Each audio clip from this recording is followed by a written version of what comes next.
Olá, amigos queridos. Vamos fazer a oração que Jesus nos ensinou. Pai nosso que estás no céu, santo seja o vosso nome.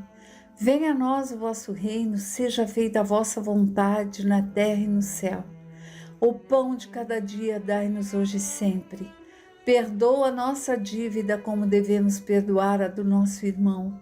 Não nos deixes cair em tentações, livrai-nos do mal. Amém. Vamos dar continuidade ao estudo do capítulo 27 do Evangelho segundo o Espiritismo, decodificado por Allan Kardec. Pedi e obtereis.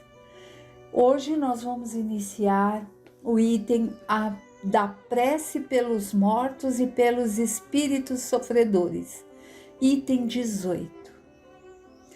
Nós estamos vendo que a ação da prece, ela se transmite magneticamente aí por essas ondas eletromagnéticas, pelo fluido cósmico universal, esse fluido de Deus, e chega àquele a quem emanamos e volta para nós também.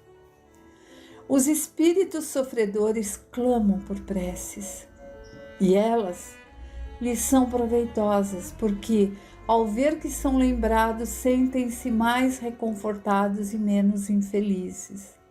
Além disso, a prece tem para eles uma ação mais direta. Reanima sua coragem, estimula neles o desejo de elevar-se pelo arrependimento, pela reparação, e pode desviá-los do pensamento do mal. É nesse sentido que ela pode aliviar e abreviar-lhes os sofrimentos. Aí tem uma notinha para consultar o céu e o inferno, na parte 2, segunda parte, exemplos. Então, o que ele vem nos colocar aqui? Vem nos trazer, meus irmãos, que a oração amorosa envolve os entes queridos, Aqueles que já partiram. Essa oração chega até eles. E no céu e inferno lá tem também uma parte que explica sobre isso, que vai nos mostrando, um pouquinho além. Aí se quiserem dar um pulinho lá e dar uma estudadinha, vocês vão complementar tudo isso. Porque por vezes essa oração que emanamos a um tio, uma tia, um amigo, um filho, um pai, uma mãe, consegue reconfortá-los e desviá-los daquele pensamento do mal, porque essa energia da oração chega até eles. E isso consegue fazer com que sejam atendidos. Não que não estejam, mas que se sintam ali merecedores. Há pessoas que não admitem a prece pelos mortos porque, conforme creem, há para a alma duas alternativas apenas: ser salvo ou condenada às penalidades eternas, resultando em ambos os casos a inutilidade da prece. Sem discutir o valor dessa crença, admitamos por um instante a existência dos sofrimentos eternos imperdoáveis e que nossas preces sejam impotentes para pôr um fim a isso. Perguntamos se nessa hipótese é lógico, é caridoso, é cristão não orar pelos condenados? Essas preces, por mais impotentes que sejam para libertá-los, não são um sinal de piedade para poder suavizar seus sofrimentos? Na terra, quando um homem é condenado à prisão perpétua, mesmo quando não se tenha nenhuma esperança de obter para ele o perdão, é proibido a uma pessoa caridosa ir aliviar-lhe os sofrimentos? Quando alguém é atingido por um mal incurável e só porque não há nenhuma esperança de cura, devemos abandoná-lo sem consolação? Lembrai-vos de que entre os condenados pode estar uma pessoa que vos foi querida, um amigo, talvez um pai, mãe, filho. E só porque alguns pensam que ele não poderá ser perdoado, acaso lhe recusaríeis um copo d'água para matar a sede? Um remédio para curar a ferida? Não faríeis por ele o que faríeis por um prisioneiro? Não lhe daríeis uma prova de amor e consolação? Negando-lhe tudo isso, não seríeis cristãos. Uma crença que endurece o coração não pode estar unida à de um Deus que coloca em primeiro lugar os deveres de amor ao próximo. Negar a eternidade dos sofrimentos não quer dizer que não existam penalidades temporárias, porque Deus, na sua justiça, não confunde o bem com o mal. Portanto, negar neste caso a eficiência da prece seria negar a eficiência da consolação, dos encorajamentos e bons conselhos, seria negar a força que se recebe da assistência moral daqueles que nos querem bem. Meus amigos, se Deus, tem até igreja, né, que se chama Deus é amor, mas nós não estamos aqui para falar do nome da igreja, nós estamos aqui para falar desse amor misericordioso que é o amor de Deus, esse amor infinito. Então, orar por aqueles que já são julgados pela justiça humana, condenados, emanar amor, vibrar que se restaurem como seres humanos mais equilibrados, que não pratiquem a maldade, é nossa obrigação como cristãos que somos, né? Se Deus nos dá uma segunda chance sempre, basta erguermos o dedinho ali, emanarmos um olhar e um pensamento ao alto, pedindo misericórdia, sempre vem uma intuição para que saiamos daquela zona de aflito, de desconforto. E quem somos nós para julgar e condenar o próximo? Quem?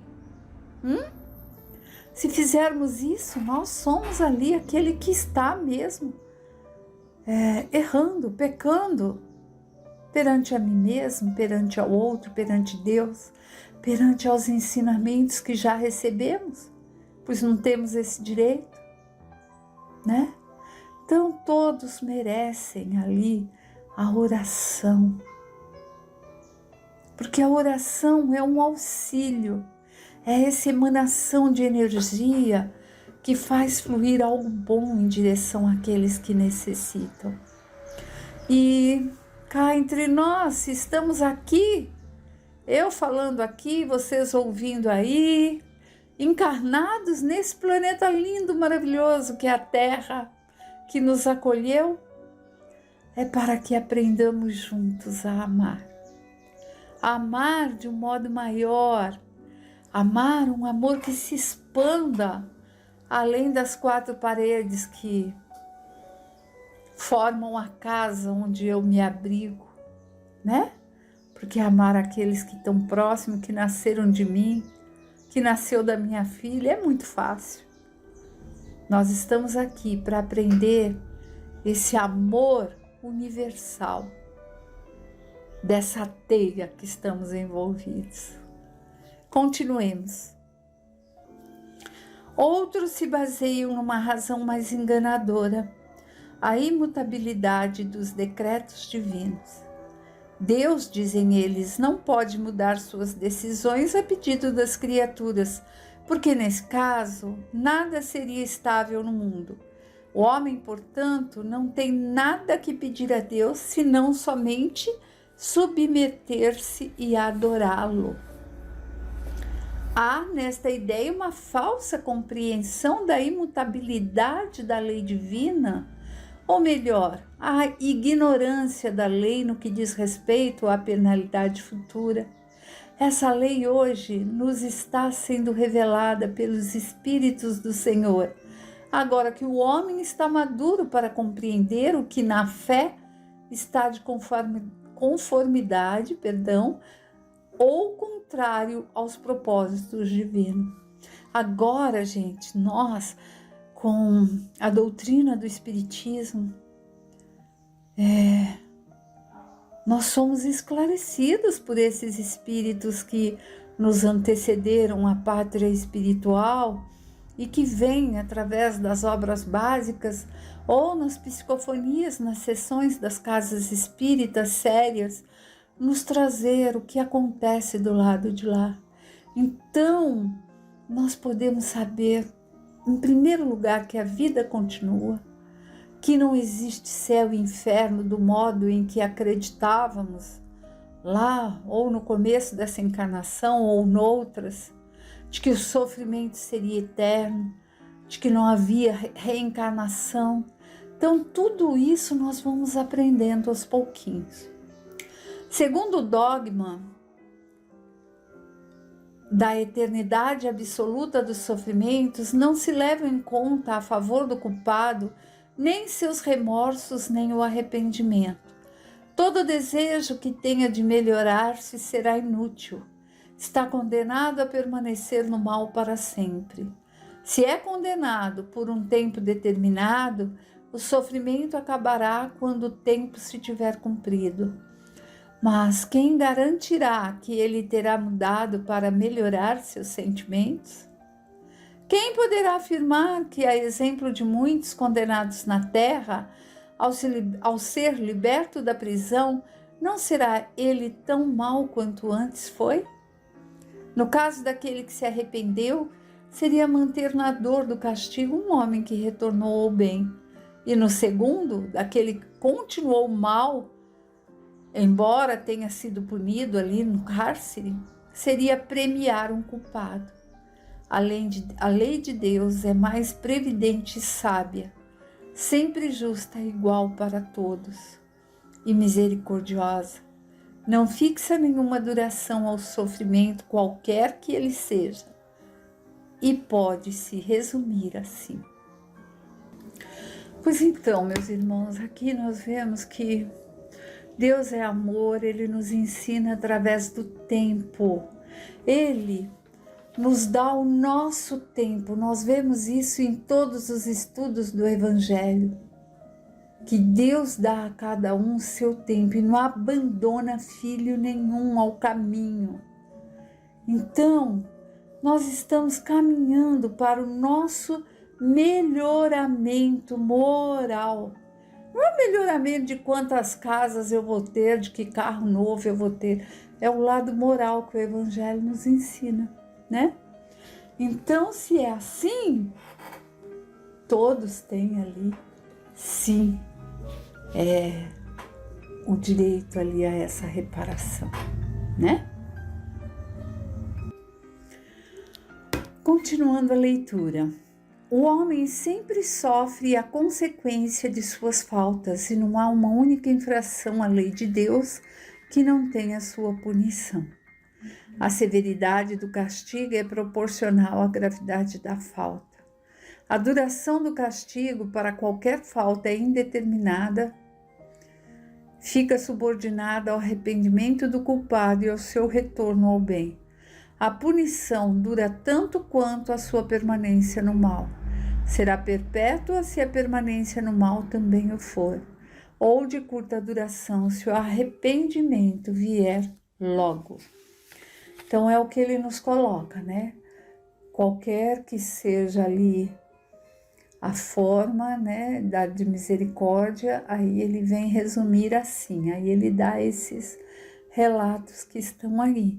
E o que nós vimos até aqui? Que as leis de Deus são misericordiosas e baseadas em ação e reação, como já nos ensinou o nosso irmão André Luiz. Nós fazemos, agimos e recebemos de acordo com o que praticamos. Quando a gente se propõe a mudar e dar um passinho, uma melhoradinha de leve, nós começamos a colher de acordo com o plantio, com aquele plantio, né? E aí nós vamos melhorando, nossa vibração muda, nós saímos daquele estágio que estávamos de ficar ali patinando, pensando no mal, remoendo remorso, inveja, maldades, tudo que não é bom, sabe? Que eu nem vou ficar citando porque não é legal. E tudo passa a melhorar quando a gente fala assim, eu vou tentar, e busca tentar mesmo. Continuando. Desde que o culpado clame por misericórdia, Deus o ouve e lhe dá esperança. Mas o simples arrependimento do mal não é o suficiente. É preciso a reparação da falta. É por isso que o culpado é submetido a novas provas, nas quais pode, sempre pela ação da sua livre vontade, fazer o bem, reparando o mal que cometeu. O homem é assim constantemente o árbitro de sua própria sorte. Pode abreviar o seu suplício ou prolongá-lo indefinitivamente. Sua felicidade ou sua infelicidade dependem da vontade que tenha de fazer o bem. Esta é a lei imutável em concordância com a bondade e justiça de Deus. Portanto, o espírito culpado e infeliz pode sempre salvar-se a si mesmo, e a lei de Deus lhe mostra quais as condições para isso. Na maioria das vezes, o que lhe falta é vontade e a força e a coragem. Coragem de vamos lá! Se por nossas preces nós lhe inspirarmos essa vontade, se o ampararmos, encorajarmos, se por nossos conselhos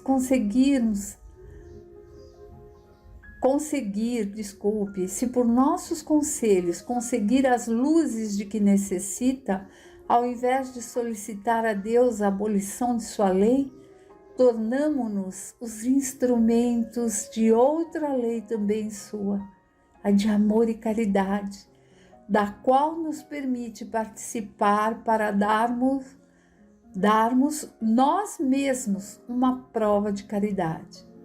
Novamente, tem aqui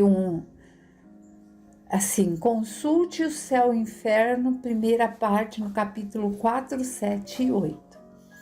Olha que lindo que é colocado, que nós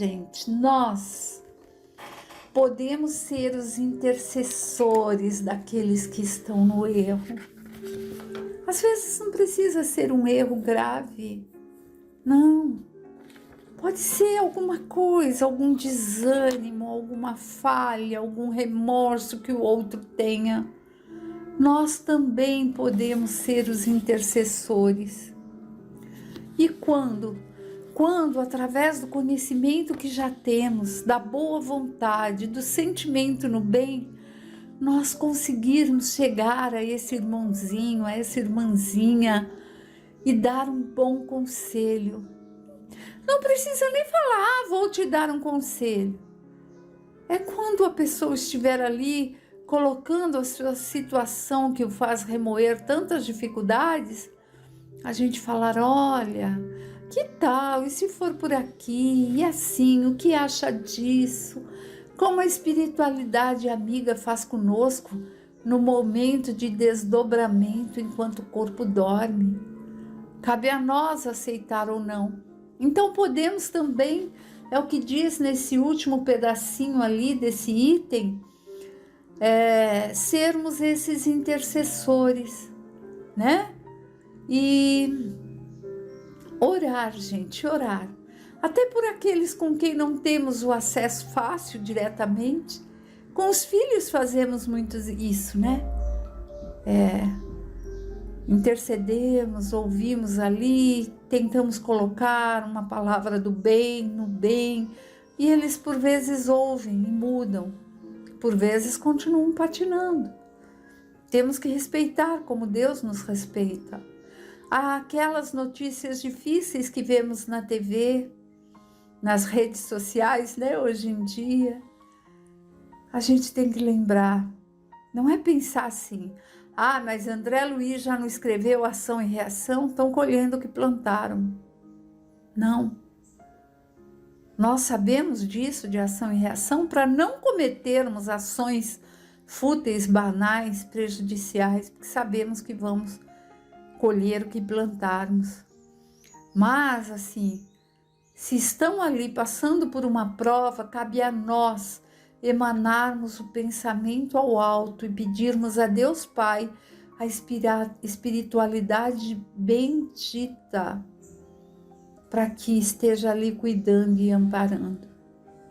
Porque, por vezes, aquele que hoje é o algoz pode ter sido a vítima no outro tempo. Não é assim que lemos nos livros também de André Luiz? Desculpe, mas eu adoro André Luiz, eu aprendi o pouco que eu sei, mas é tudo com ele que eu aprendo. E nossas preces também podem emanar esse equilíbrio que o nosso planeta precisa, e para todos aqueles que o habitam. E a prece é um exercício que devemos praticar diariamente, assim como aquela plantinha que devemos cuidar. E aí nós vamos fortalecendo os nossos laços nesse intercâmbio aí, não com outro país, mas com Deus, nosso Pai, com essa energia maior, com essa energia de amor. E agora que aprendemos aqui com o Evangelho sobre a ação magnética da prece, nós sabemos do que somos capazes, não é? Precisamos pôr em prática isso tudo que estamos aprendendo. Pois não foi Jesus que disse: vós sois deuses. Nós temos ali a essência de Deus dentro de nós. Não somos esse Deus de magnitude maior que nos criou, mas somos o Filho dele e podemos sim aprender a nos melhorarmos como seres humanos melhores e emanarmos essa luz e essa vibração de amor a todos os seres do planeta. Meus amigos, fiquem em paz, que Deus esteja com todos vocês, que essa luz divina de Deus Pai clareie e ilumine a semana de cada um. E vamos continuar na próxima palestra com a vontade de Deus Pai.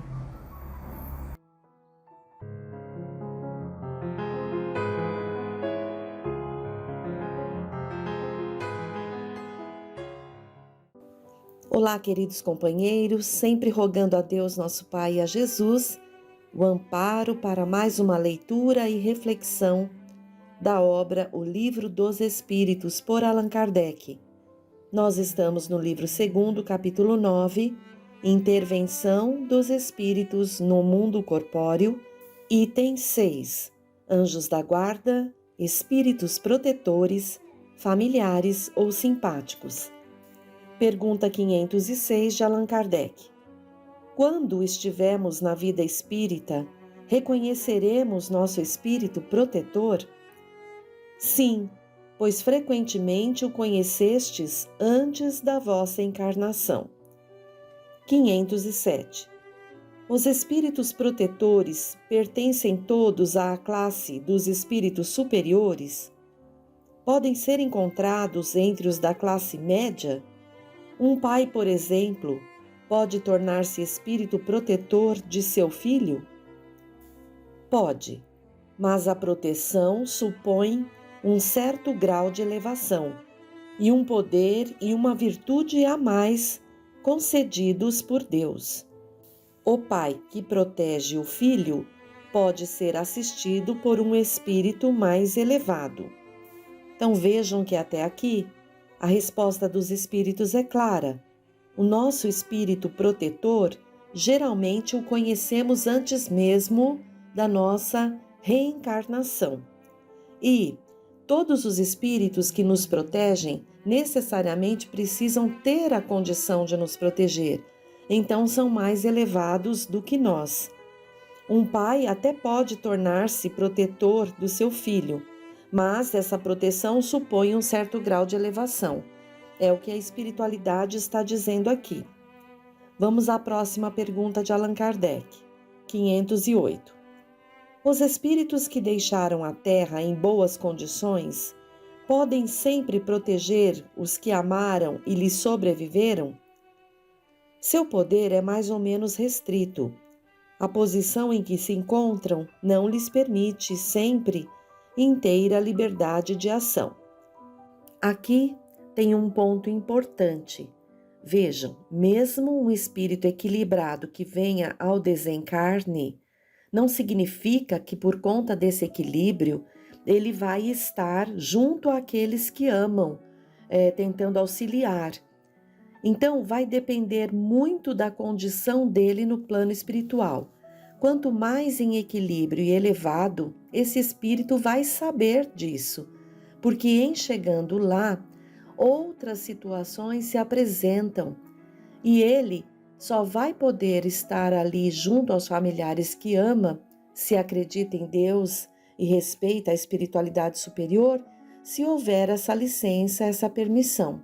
Claramente estará de longe vibrando para esses companheiros amados que estão continuando a sua prova, a sua expiação encarnados.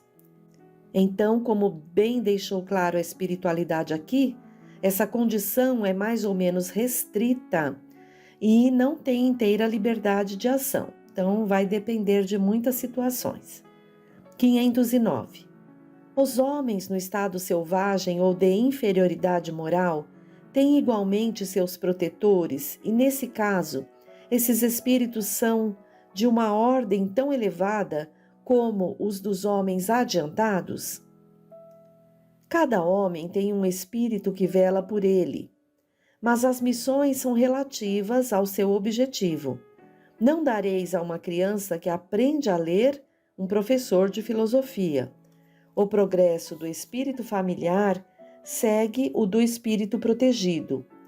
Tendo um espírito superior que vela por nós, podeis também vos tornardes o protetor de um espírito que vos seja inferior, e o progresso que o ajudardes a fazer contribuirá com o vosso adiantamento. Deus não pede ao espírito mais do que aquilo que a sua natureza e o seu grau a que tenha atingido possam comportar. Vejam a sabedoria de Deus, que coloca ao lado de cada um de seus filhos, quando está encarnado, um espírito superior a ele. Esse espírito, por sua vez, mais elevado do que aquele que o protege, mas não perfeito ainda, progride nessa missão. Então, ele também vai aprendendo. Pergunta 510. Quando o pai que vela pelo filho se reencarna, continua ainda a velar por ele? Isso é mais difícil, mas ele pede, num momento de desprendimento, que um espírito simpático o assista nessa missão. Aliás, os espíritos não aceitam senão as missões que podem cumprir até o fim. O espírito encarnado, sobretudo nos mundos onde a existência é material, é demasiado sujeito ao corpo para poder devotar-se inteiramente a outro, ou seja, assisti-lo pessoalmente. Eis porque os não suficientemente elevados estão sob a assistência de espíritos que lhes são superiores, de tal maneira que, se um faltar por um motivo qualquer, será substituído por outro. Vejam a grandeza e a misericórdia do Pai, de Deus, quando coloca um espírito para o nosso cuidado. Esse espírito vai ter toda a condição de estar realmente vigilante ao nosso lado. Em ocorrendo algo que não possa estar presente, um outro espírito já toma o seu lugar. 511. Além do espírito protetor, um mau espírito é ligado a cada indivíduo com o fim de impulsioná-lo ao mal e de lhe propiciar uma ocasião de lutar entre o bem e o mal? Ligação não é bem o termo. É bem verdade que os maus espíritos procuram desviar o homem do bom caminho quando encontra ocasião, mas quando um deles se liga a um indivíduo, o faz por si mesmo, porque espera ser escutado. Então haverá luta entre o bom e o mal e vencerá aquele a cujo domínio o homem se entregar. Então vejam que o Espírito protetor recebe a missão de Deus para nos auxiliar durante o período da reencarnação, para nos inspirar ao bem, nos proteger. Quando há espírito mau junto a nós, essa ligação se fez por si mesma pela vontade desse espírito mau e pela nossa vontade também, nossa abertura, porque ele vê ali a condição de ser escutado. Então não é que Deus coloca um espírito bom e Deus coloca um espírito mau. Não. Nós estamos rodeados pelos espíritos desencarnados. Se dermos ouvido a algum espírito que ainda seja ignorante e mau, vamos estar a ele ligado. O espírito protetor fica ali vigilante, porém a escolha, o livre-arbítrio é nosso.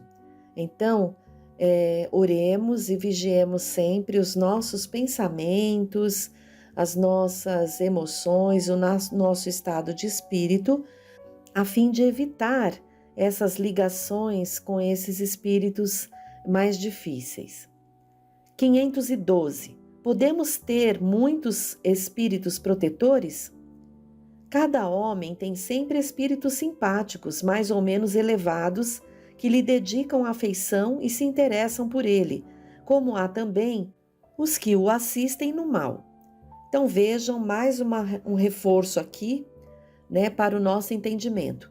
Então temos o espírito protetor, que é uma missão dele nos acompanhar, e além disso temos os espíritos simpáticos que torcem por nós, que nos auxiliam também, assim como aqueles que nos assistem no mal.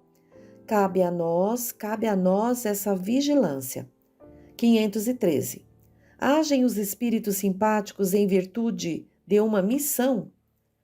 Às vezes podem ter uma missão temporária, mas em geral são apenas solicitados pela similitude de pensamentos e de sentimentos no bem como no mal.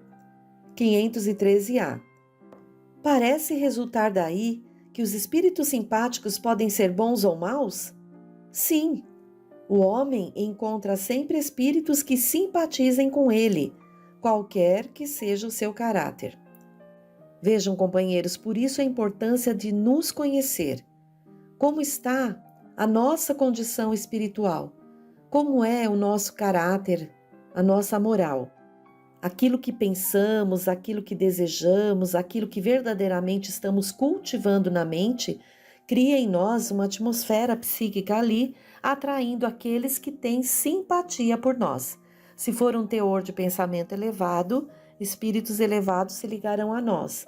Caso contrário, estaremos com aqueles aos quais temos afinidade. 514. Os espíritos familiares são a mesma coisa que os espíritos simpáticos ou os espíritos protetores? Há muitas gradações na proteção e na simpatia. Dai-lhes os nomes que quiserdes. O espírito familiar é, antes de tudo, um amigo da casa. Nota de Allan Kardec. Das explicações acima e das observações feitas sobre a natureza dos espíritos que se ligam ao homem, podemos deduzir o seguinte: o espírito protetor, anjo da guarda ou bom gênio, é aquele que tem por missão seguir o homem na vida e o ajudar a progredir. É sempre de uma natureza superior à do protegido. Os espíritos familiares se ligam a certas pessoas por meio de laços mais ou menos duráveis, com o fim de ajudá-las na medida de seu poder, frequentemente bastante limitado. São bons, mas às vezes pouco adiantados e mesmo levianos. Ocupam-se voluntariamente de pormenores da vida íntima e só agem por ordem ou com permissão dos espíritos protetores. Os espíritos simpáticos são os que atraímos a nós por afeições particulares e uma certa semelhança de gostos e de sentimentos, tanto no bem quanto no mal. A duração de suas relações é quase sempre subordinada às circunstâncias. O mau gênio é um espírito imperfeito ou perverso que se liga ao homem com o fim de o desviar do bem, mas age pelo seu próprio impulso e não em virtude de uma missão. Sua tenacidade está na razão do acesso mais fácil ou mais difícil que encontre. O homem é sempre livre de ouvir a sua voz ou de a repelir. 515. Que se deve pensar dessas pessoas que parecem ligar-se a certos indivíduos para levá-los fatalmente à perdição ou para guiá-los no bom caminho? Algumas pessoas exercem um efeito sobre outras, uma espécie de fascinação que parece irresistível. Quando isso acontece para o mal, são maus espíritos, de que se servem outros maus espíritos, para melhor subjugarem as suas vítimas. Deus pode permiti-lo para vos experimentar. Então, vejam que interessante. Pessoas encarnadas também exercem influenciação sobre as outras encarnadas e podem induzir alguém ou ao bem ou ao mal. Quando isso é para o mal, ela com certeza está assessorada de espíritos que querem o mal daquela pessoa que está sendo influenciada. E vejam aqui, Deus pode permiti-lo para vos experimentar. Então precisamos buscar firmeza de pensamento no bem, na conduta, nas ações, nas palavras, vigiar muito os pensamentos, né? E devemos nos perguntar que tipo de pessoas, né, que somos espíritos encarnados também, que tipo de pessoas somos nós e que tipo de influência estamos exercendo sobre o próximo. Então precisamos estar muito vigilantes com nossos pensamentos, palavras e ações. 516. Nosso bom e nosso mau gênio poderiam encarnar-se para nos acompanharem na vida de maneira mais direta? Isso acontece algumas vezes, mas frequentemente também eles encarregam dessa missão outros espíritos encarnados que lhes são simpáticos. Vejam, aqui a espiritualidade deixa claro a Kardec que é possível que isso ocorre algumas vezes, mas também os espíritos protetores podem encarregar outro encarnado de estar mais próximo, né, ao seu protegido. 517. Há espíritos que se ligam a toda uma família para protegê-la?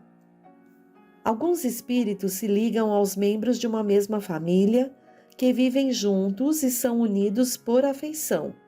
Mas não acrediteis em espíritos protetores do orgulho das raças. Então vejam que o sentimento que leva um espírito a receber a missão de protetor, né, é por conta do amor, é por conta da fraternidade, jamais por orgulho de proteger esta ou aquela raça, este ou aquele nome de grupos familiares. 518. Sendo os espíritos atraídos aos indivíduos por simpatia, serão igualmente às reuniões de indivíduos por motivos particulares?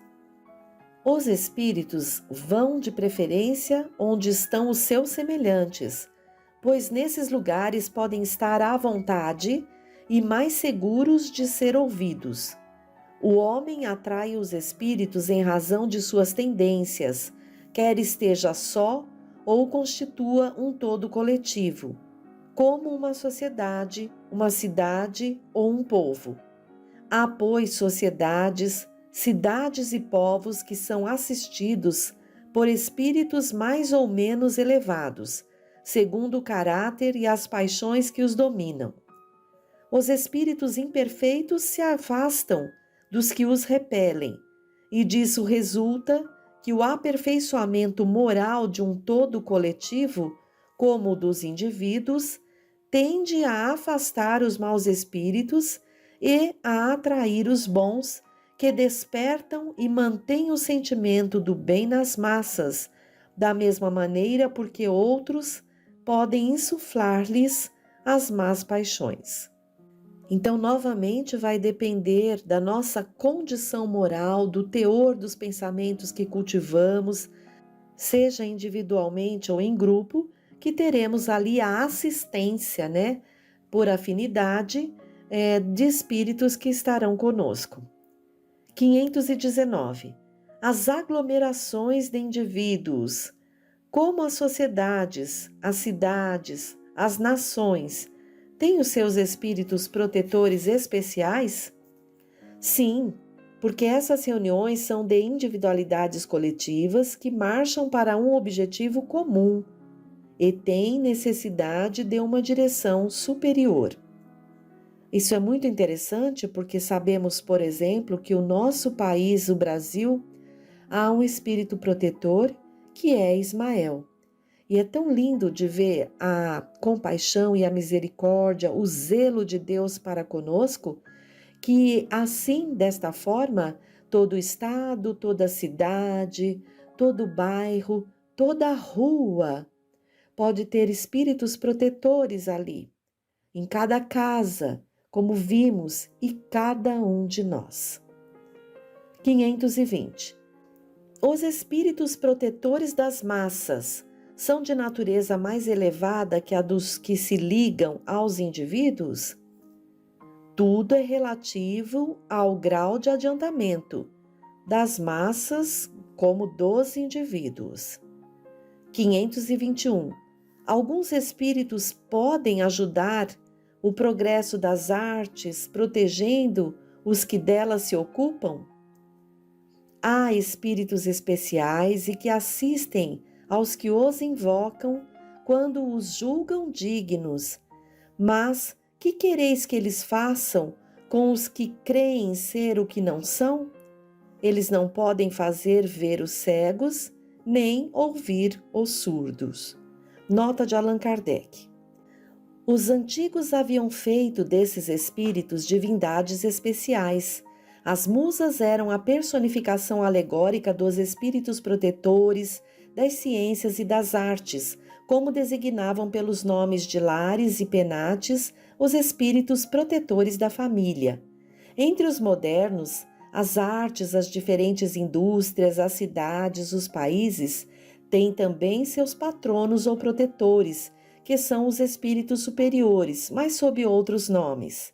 Cada homem tem dos seus espíritos simpáticos, disso resulta que em todas as coletividades a generalidade dos espíritos simpáticos está em relação com a generalidade dos indivíduos, que os espíritos estranhos são para elas atraídos pela identidade de gostos e de pensamentos. Em uma palavra, que essas aglomerações, tão bem como os indivíduos, são mais ou menos bem envolvidas, assistidas e influenciadas segundo a natureza dos pensamentos da multidão. Entre os povos, as causas de atração dos espíritos são os costumes, os hábitos, o caráter dominante, as leis, sobretudo porque o caráter da nação se reflete nas suas leis. Os homens que fazem reinar a justiça entre eles combatem a influência dos maus espíritos. Por toda a parte onde a lei consagra as coisas injustas, contrária à humanidade, os bons espíritos estão em minoria, e a massa dos maus que para ali afluem entretém a nação nas suas ideias e paralisam as boas influências parciais que ficam perdidas na multidão, como espigas isoladas em meio de espinheiros. Estudando-se os costumes dos povos ou de qualquer reunião de homens, é fácil, portanto, fazer ideia da população oculta que se imiscui nos seus pensamentos e nas suas ações.